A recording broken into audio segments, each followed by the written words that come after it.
ITV Yorkshire is the British television service provided by ITV Broadcasting Limited for the Yorkshire franchise area on the ITV network. Until 1974, this was primarily the historic county of Yorkshire and parts of neighbouring counties served by the Emley Moor and Bilsdale transmitting station, transmitters. Following a reorganisation in 1974, the transmission area was extended to include Humberside, Lincolnshire, northwestern Norfolk and parts of Derbyshire and Nottinghamshire, served by the Belmont transmitter, but lost the far north of Yorkshire served by the Bilsdale transmitter, which covered Tyne Tees Television.Two. Consortia applied for the franchise, Telefusion Yorkshire Limited and Yorkshire Independent Television, the former having large financial backing and the latter having the better plans but fewer resources. On the 1st of January 2007, the company transferred its programme production business to ITV Studios Limited. As a consequence, Yorkshire Television Limited ceased to trade on the 1st of January 2007.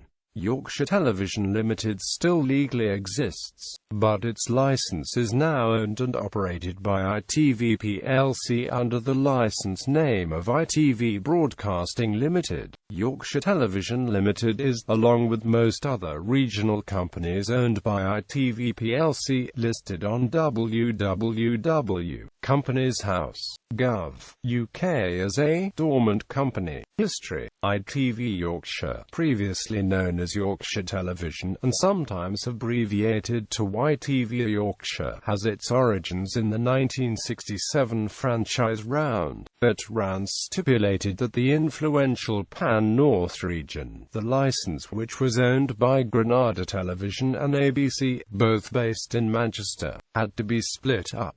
Consequently, it was decided that Granada would keep the Northwest franchise and a new franchise created for Yorkshire. On the 28th of February 1967, national and regional newspapers carried numerous advertisements from the Independent Television Authority, each requesting applicants for various new ITV contracts, one of which was programme contractor for Yorkshire area. All week, 10 formal bids were received by the closing date. Another less serious bid, Diddy TV, headed by comedian Ken Dodd, withdrew their application. Telefusion Yorkshire Limited, created by the Blackpool-based TV rental chain Telefusion and led by Grampian TV managing director G.E. Ward Thomas, was selected as the winning bid.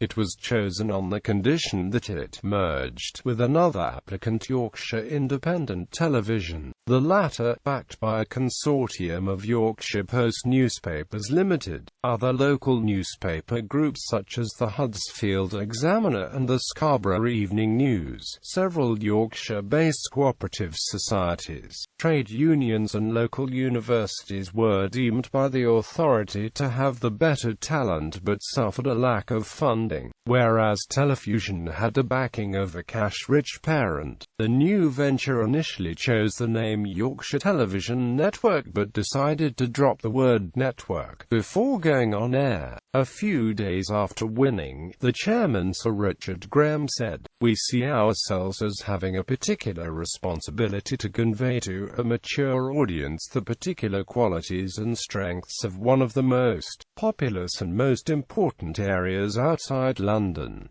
The station began broadcasting on the 29th of July 1968 from new studios at Kirkstall Road in Leeds. Although they were purpose-built for colour production and equipped with £2.2 million of equipment, the majority of initial broadcasts were in monochrome until the ITV network formally launched its colour output on the 15th of November 1969. After an opening ceremony led by the Duchess of Kent. The station's first programme was live coverage of a Test cricket match between England and Australia at Headingley. Other programmes broadcast on ITV's opening day included the first edition of its regional news programme Calendar, the station's first networked production, the Playhouse drama Daddy Kiss It Better, and a light entertainment special, First Night, hosted by Bob Monkhouse. The station was hit hard financially when the transmitter mast at Emley Moor collapsed in March 1969 under a heavy build-up of ice. This left the major part of the region uncovered by Yorkshire Television plus BBC Two, who broadcast from the same mast. A temporary mast was quickly erected and television to the West Riding of Yorkshire resumed, albeit with reduced coverage. For this, the company grew, and by May 1970 the company was making profits of over £689,000.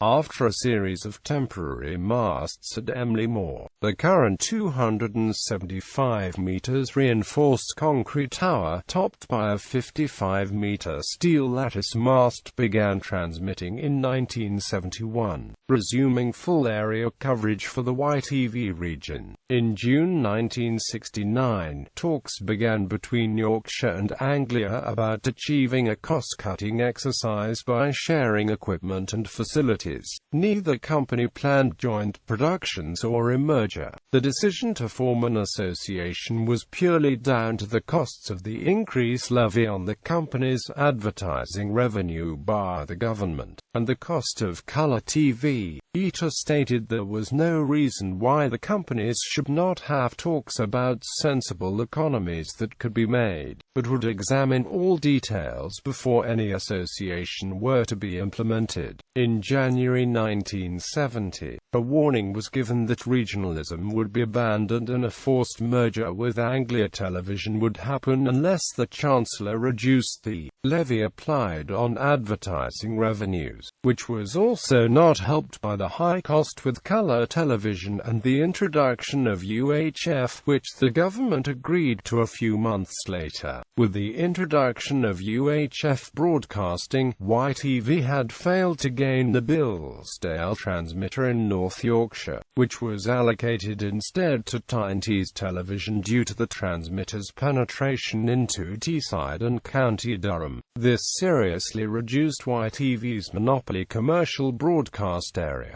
Partially to address this issue, in 1974 the Independent Broadcasting Authority reallocated the Belmont transmitter, then served by Anglia Television, to ITV. Although the area served by Belmont was largely rural, it did cover the more industrial centres of Hull, Grimsby, Scunthorpe and Lincoln, and it was felt the region would be better served from Leeds rather than from Norwich.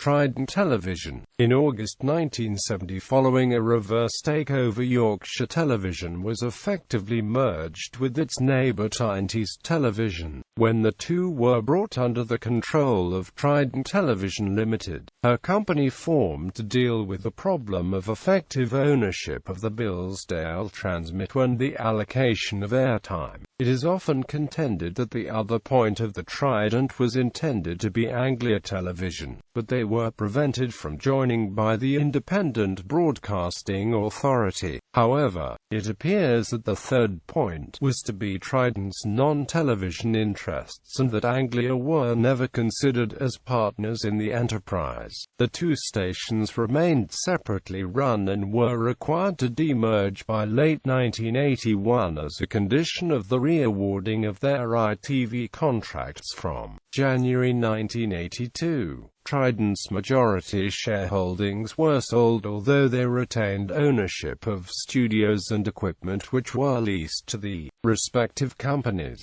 On the 28th of March 1977, Yorkshire launched a breakfast television experiment. Good Morning Calendar is credited as being the UK's first breakfast television programme, 6 years before the launch of TVM. The programme ran concurrently with a similar similar Tyne Tees program, Good Morning North, for Northeast viewers. Both series ended after 9 weeks on the 27th of May 1977.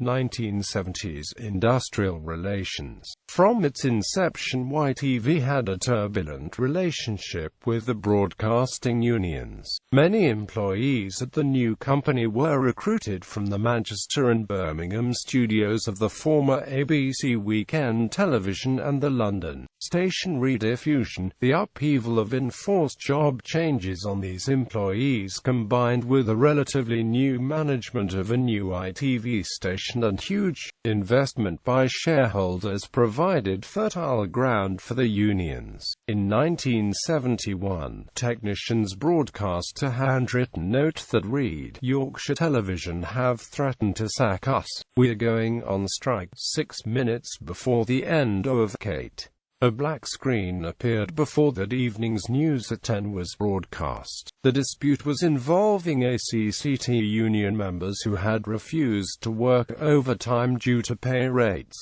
ITV was forced off the air by more industrial action over the whole of Christmas, 1978. This partially coincided with a 2-day national shutdown of both BBC channels by strikes in December of that year, meaning that for those 2 days viewers in the region had no television at all. Many of ITV's Christmas programmes were eventually shown in the Yorkshire region in early 1979, after the dispute had ended. In the ITV strike of 1979, the station, like the rest of the network, was off the air for over 2 months, although appeals by the West Yorkshire Police in the search from the murderer known as the Yorkshire Ripper were periodically transmitted during the strike. However, the dispute was more intense at ITV as the company's management were seen as instrumental in fighting the unions, especially the managing director Sir Paul Fox and Trident chairman G. E. Ward Thomas.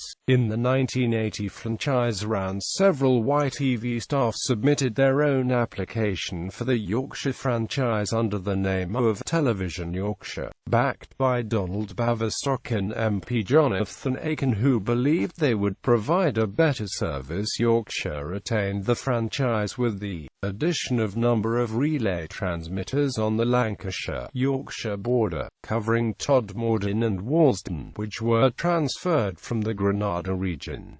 1980s, later broadcasting years. On the 9th of August 1986, Yorkshire Television became the first ITV company and the first British terrestrial television station to offer 24-hour broadcasting. This was achieved by simulcasting the satellite station Music Box for a 3-month trial, as permitted by the IBA. The all-night simulcasts continued until Friday the 2nd of January 1987, shortly before Music Box ceased operations as a broadcaster. Thereafter, Yorkshire ran a teletext-based job finder service for 1 hour after close down, with a through till 3 strand on Thursday, Friday and Saturday nights introduced a few months later. 24-hour broadcasting resumed on the 29th of May 1988. In 1982, after the split-up of Trident Television, Base acquired a 20.93% share in Yorkshire TV. In July 1987, Base sold the stake since it no longer fitted in with its operations. The managing director of ITV said, "We're very sorry to lose Base as a shareholder. They have been very supportive to Yorkshire Television." By the end of the year, ITV profits had increased to £13.94 million, and it had become one of the largest suppliers of programmes to Channel 4. In March 1988, Paul Fox left the company to join the BBC, after spending 15 years as Yorkshire Managing Director. A month later, Paul McKess resigned. A member of staff said, "It comes as a surprise to us, but we don't think there had been a row or anything like that." Clive Leach became managing director. In preparation of the new ITV franchises, the company started to cut costs, which resulted in 91 voluntary redundancies. This had a minor effect, with slightly fewer programmes being produced. 1990s, Yorkshire Tyne Tees Television plc. Following rule changes in 1992, Yorkshire Tyne Tees resumed their alliance under the name Yorkshire Tyne Tees Television plc. The two stations were integrated to a far greater extent. Following the takeover, 292 jobs were axed at the two broadcasters, 174 at Leeds, and 115 at Newcastle, with a further 3 from airtime sales in London. Various programmes which had previously been shown at a regional pace were suddenly jolted forward to the furthest ahead point among ITV and Tyne Tees. ITV had to lose over 200 episodes of The Young Doctors to reach the Tyne Tees stage of the serial. Similarly, Tyne Tees had to lose over 50 episodes of Blockbusters and 2 episodes of Prisoner Cell Block H. Other programs were also affected. On the 6th of December 1993, the Northwest franchise holder Granada Television launched a hostile takeover for LWT, worth £600 million. LWT tried to outstep the takeover bid by holding talks with Yorkshire Television and Scottish Television. Reports also suggested if LWT bidded for Yorkshire Television, it would also form an alliance with Anglia, who would take over Tyne Tees Television. By the 7th of January 1994, the merger talks between Yorkshire Tyne Tees Television had collapsed because it had proved impossible to reach an agreement on a suitable structure for the new company. A few days earlier, Anglia had withdrawn from the proposed alliance, making an LWT takeover of ITV impossible. The company faced a large revenue shortfall in 1993 of around £15 million, after financial irregularities in its advertising sales. Where airtime was oversold, was uncovered by Laser Sales, who took over responsibly of its advertising sales. Generally, the bids submitted by both ITV and the Tyne Tees were considered financially questionable, and the Independent Television Commission, predecessor to Ofcom, warned it came close to rejecting the ITV bid on financial quality grounds. The losses suffered by the company prompted the return of founder Ward Thomas as chairman, and Clive Leach was forced to resign. A rescue mission led by Ward Thomas saw profits recover by 1996, thanks to the cost-cutting measures implemented in the intervening years. Bruce Gyngell, the former chairman of breakfast station TV Am, became YTT's managing director on 15 May 1995. On 2 September 1996, Bruce Gyngell made the controversial move of rebranding Yorkshire Tyne Tees Television under the unified brand Channel 3. While Yorkshire used a scaled-back version of this branding, Tyne Tees was rebranded as Channel 3 North East.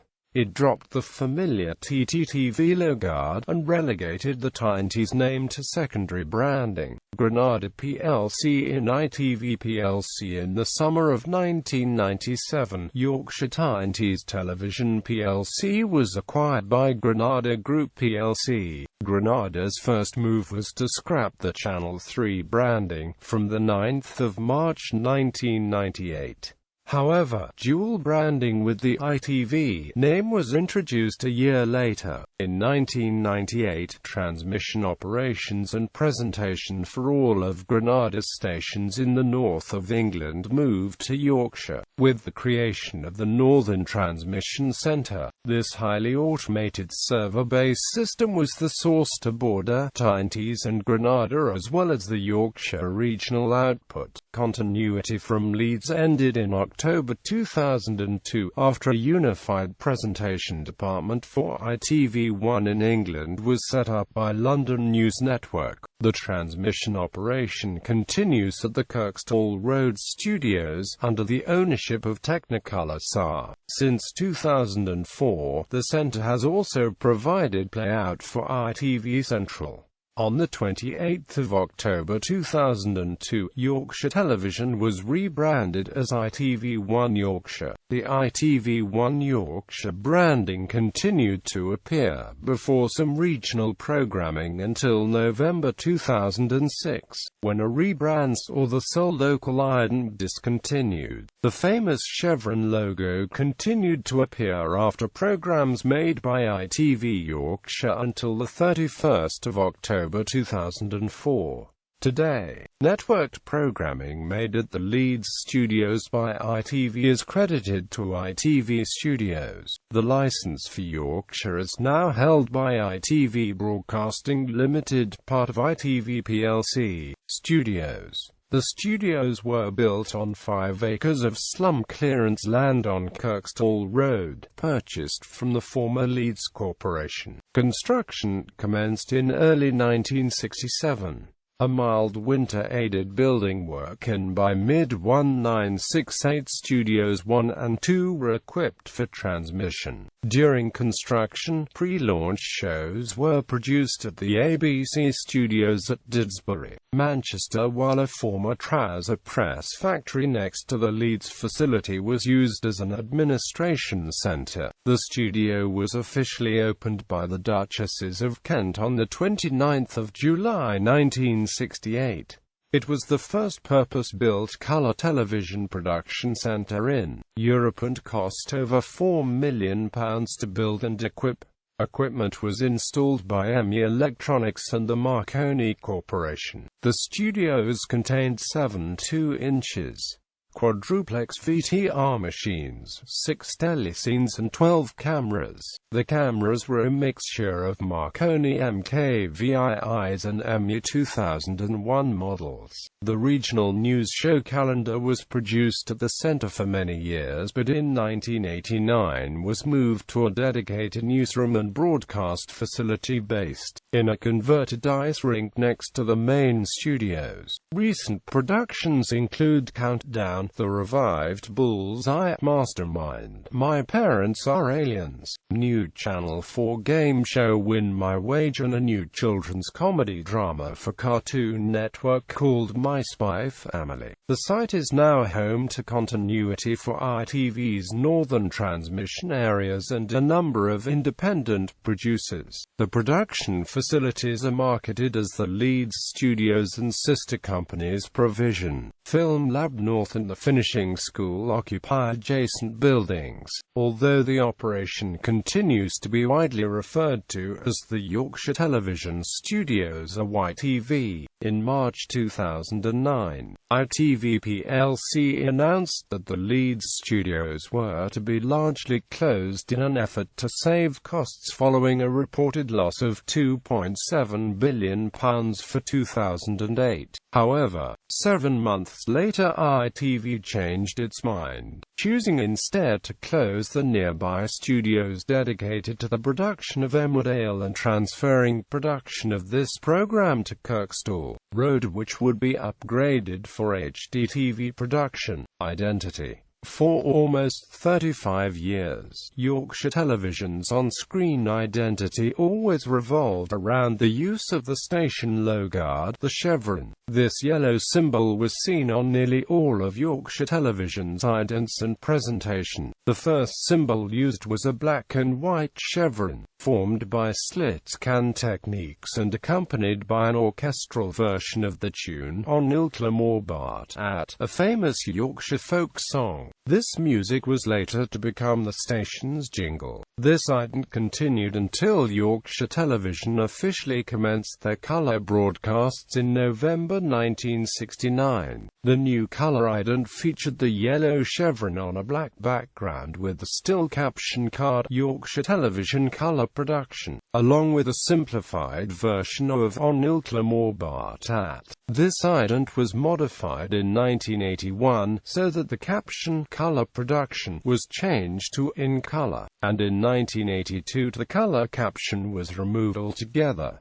The new version of the jingle was at a lower pitch than was previously composed. Supplementing the ident throughout this period were idents promoting the station's coverage, with the slogan, "Serving 6 million viewers." One version, in 1983, featured a giant chevron logo made up out of smaller chevrons, and another in 1986 featured the view zooming in from space to the Yorkshire TV region, which then flipped over, becoming the chevron. This last version was computer animated, with 3D-style lettering and chevron. On the 5th of January 1987, Yorkshire Television introduced a new ident entitled Liquid Gold, featuring a pool of liquefied gold, with the chevron rising up from it and rotating into the sky, where the station name joins it. This ident features a fully orchestrated version of the theme tune and reportedly cost £40,000 to make. This was occasionally supplemented by a large rotating chevron over a gradient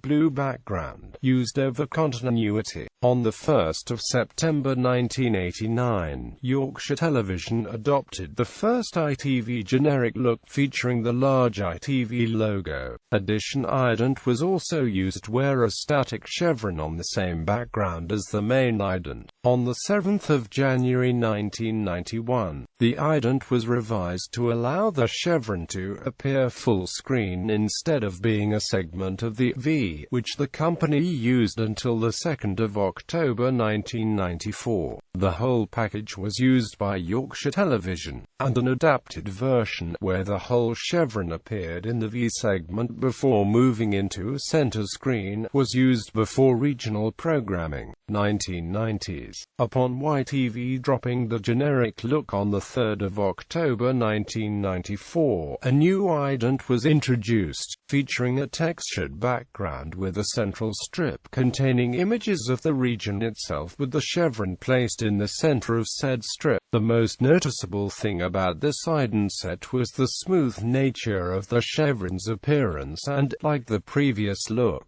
did not feature the Emley Moor jingle, instead favoring a smooth orchestral jingle. The background was later changed from a cream to a light blue, and variations on the theme for special occasions and yearly themes were also introduced. Yorkshire Tyne Tees Television adopted a new branding package, based on the concept of Channel 3.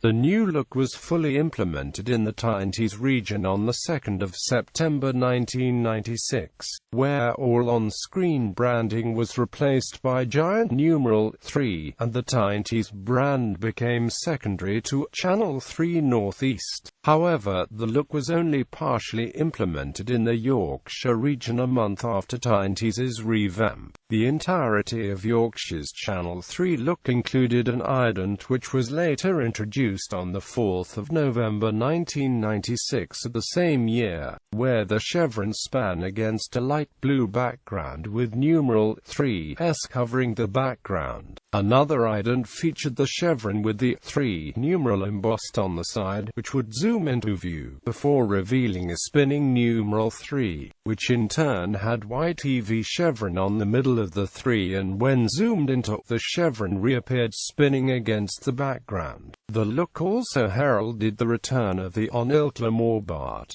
tune, which was now noticeably higher in pitch. The Channel 3 look was dropped on the 9th of March 1998, following Granada's acquisition of Yorkshire Tyne Tees Television, with the look returning to a spinning chevron against a misty blue background, light blue during the day and dark blue in the evenings. On the 8th of November 1999, Yorkshire Television adopted the second generic look based on the theme of hearts, which was used for the entirety of the branding period before network programming. However, for local programming, Yorkshire created their own ident featuring a background of spinning displaying chevrons, with pictures of the region featuring inside a central box. On the 28th of October 2002, the brand was dropped in favour of a national ITV1 identity, in which local regional identities were dropped except before local programming, when the Yorkshire name appeared below the ITV1 logo only. These regional idents, however, were dropped by 2006.